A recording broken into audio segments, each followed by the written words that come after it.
Hi, North in his books here with another very important language learning technique I want to show. I've been using this to various extents and with slight tweaks for a number of years now.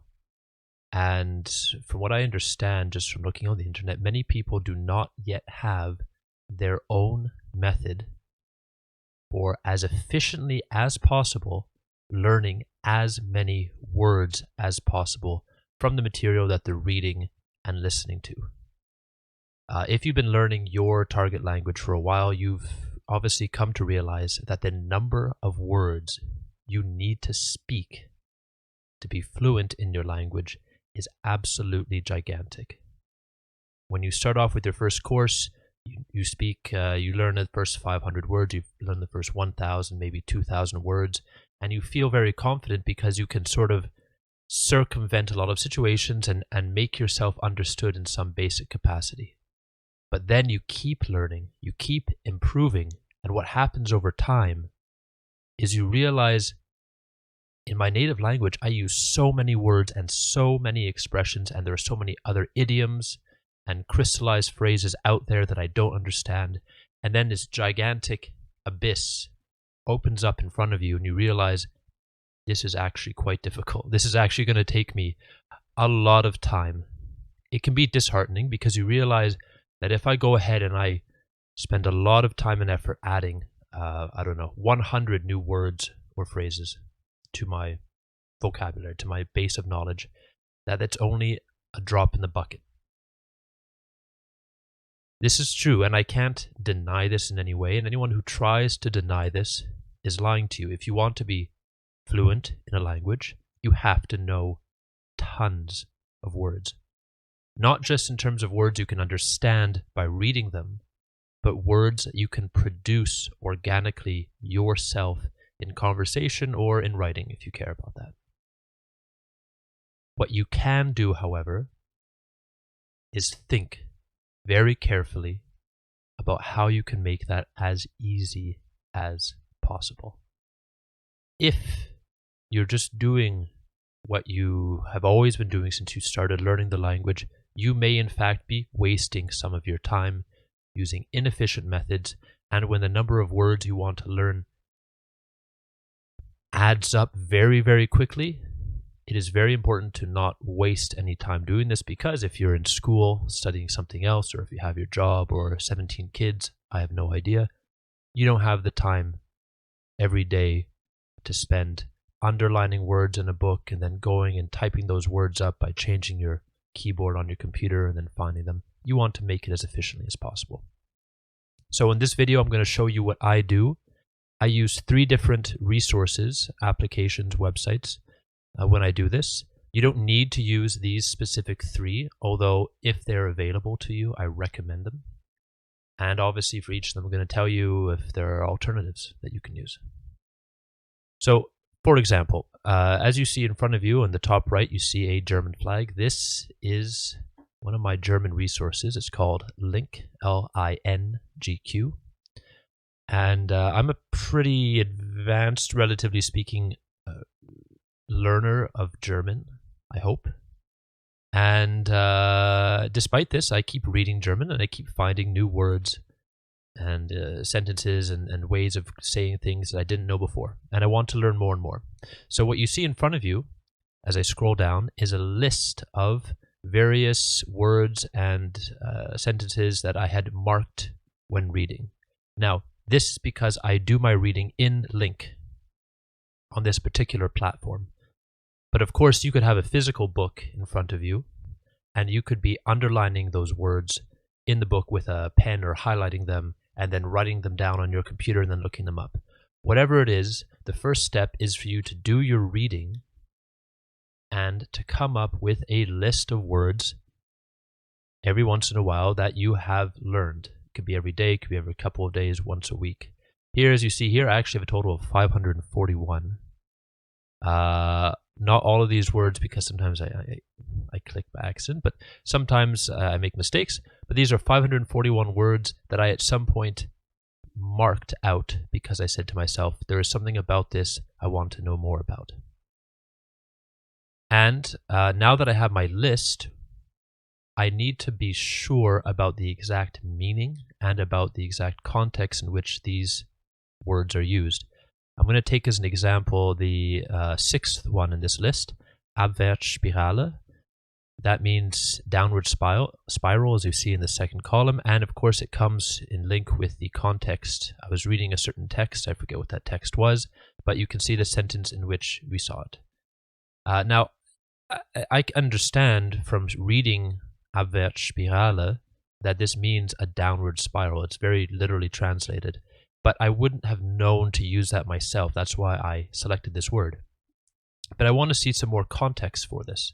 So I then copy paste and I go over to Context Reverso, which is a very wonderful website for a number of languages that you see here in front of you. It doesn't have every language, unfortunately. Mostly the bigger ones on the internet. I type in what I am looking for, and it gives me, in German on one side and in English on the other, a list of sentences where this is used. And I can see, in fact, that there are many sentences where I have, it's clearly used. It clearly means a downward spiral. There's no gray area. Sometimes with certain words, they can have different meanings depending on the context which you want to capture. This is a very easy word to learn. It's very clearly downward spiral. At that point, I've now ascertained the exact meaning of this word I want to learn. So I need to put it into my SRS, the system I use to keep repeating the words to me in such a way that I make sure never to completely forget them. The most popular SRS system is Anki, and I use Anki simply because it's what I've been using for years, and at this point I have a huge investment. I have a huge number of cards already in Anki. There are others you can use. I'm not going to tell you to use Anki or to not. In fact, LingQ has such a system. It's perfectly fine. However, I've already put everything into Anki for so long that I tend to take my words from LingQ and transfer them over into Anki. So I'm actually going to go here. I'm going to copy paste, ignore the virus on the top at the bottom right of my screen. This sentence, I go into my Anki, which I have here. It's a desktop application. I look for German, which I wrote in German because I'm very cultured like that. And I copy paste the sentence that it's from, or the portion of the sentence. Now, specifically, because there are a bunch of words here, I'm just going to underline this so that when I see the front of the card, I know I don't care about what the word job is or education or trading in German. I care about this word here. And I'm going to go back and I'm going to, on the other side, just write downward spiral. I could also rewrite the sentence that it's from, the entire 1, 2, 3, 4, 5, 6 words, but I don't really need to in this case. So if I see the German, I just have it in context and it gives me a bit of flavor, so it helps me remember. And then when I see the other side of the card, because these are two-sided cards I'm making, I would see the English and I would just think, okay, but what do I mean by that in German? So I see that and I click add. And right there, I've added one word, in other words, 2 cards, to my German deck. I go back into LingQ, and because I'm using essentially a computer application, I'm just going to click that I know it now. And so I now will no longer have this come up when I filter by new words that I don't know. With this particular method, I can, in a particular morning between 10 and 10:30, for example, while I'm, I don't know, drinking my coffee or watching a bit of YouTube, for example, in German, I can have it on in the background and I can be essentially paying attention. I can be doing this at the same time. I can multitask to integrate this more easily into the rest of my life and into the rest of my German learning. I could easily do, I don't know, 25. You see in front of you, 25 is the amount I have on one page. 25 words and expressions at once, which will add a total of up to 50 cards. Now, there are individual words here that I may have clicked by accident, or that when I search for them, I find that they're not really a thing and that they were just used one time in a certain context, but they're not the kind of things any German would actually know or used. And this is what language is like, right? Some people sometimes get a bit creative and or use things in different contexts, and they really mean depending on it. There's no policing exactly how you use every single word. So I may not actually make 25 new pairs of cards, but I might make 40 or 45 cards, so 20 or 22 pairs out of 25 in a given list. And I can reasonably do this because I get very good at it and I do it very quickly in about, at most, half an hour. So in half an hour on a given day, I've added up to 50 new cards into my deck, and that is a decent amount of new cards. And if I do that every day for a month, then we're looking at up to 1,500 new cards. If you do it every day for a year, while you do the math, you're looking at up to 18,000 new cards, or 9,000 new words or expressions. That's not enough to get you to fluency. But of course, you shouldn't expect to get to fluency unless you're doing a lot of other stuff at the same time in German in just 1 year. But it's a way of making adding those new words as painless as possible, because now that I have these 2 new cards added to my German deck, I can go through it, and every single day at midnight, my deck resets. I get my new reviews for the day. As you can see here, I have a total of 10,400 German cards. It's really not that much, but I only started adding cards when I got to a solid intermediate level anyway, so most of these are relatively advanced cards.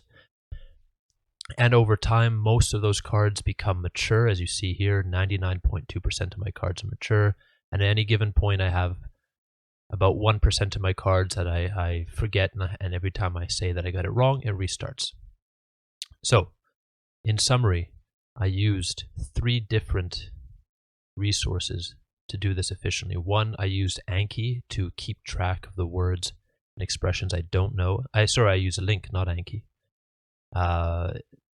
It is my recommended resource because you can find through LingQ an absolute ton of different things to read: books, podcasts, TV shows, language learning specific material if you're more of a beginner.